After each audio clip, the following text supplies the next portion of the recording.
I'm Brownfield commodity market reporter John Perkins with the closing market minute for Tuesday, January 21st. Soybeans closed sharply higher, supported by the lower move in the dollar index and news that the Trump administration does not plan to place any new tariffs on China as of yet.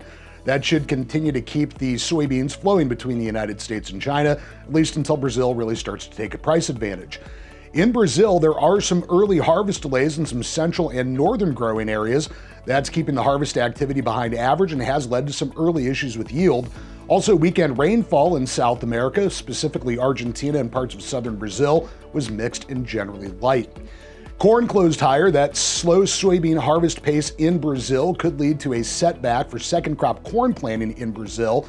Also, corn is continuing to keep an eye out for any new news on tariffs. It looks like right now, new tariffs on Canada and Mexico will not go into place until February 1st. Wheat closed higher, supported by the lower trade in the dollar index during the session and the concerns about winter kill in parts of the U.S. Midwest and Plains. Tariffs on Canada would likely be a positive for U.S. wheat because the U.S. does import wheat from Canada. That would likely lead to increased reliance on domestic supplies. Live and feeder cattle were mostly lower, waiting for widespread direct cash cattle business to get going. Asking prices during the session were 202 plus on the live basis. Box beef was mixed at midday. And hogs were mixed, mostly lower on spread trade, the steady to firm cash during the session, and the modestly lower midday move in pork. With the closing market minute for Tuesday, January 21st, I'm Brownfield commodity market reporter John Perkins.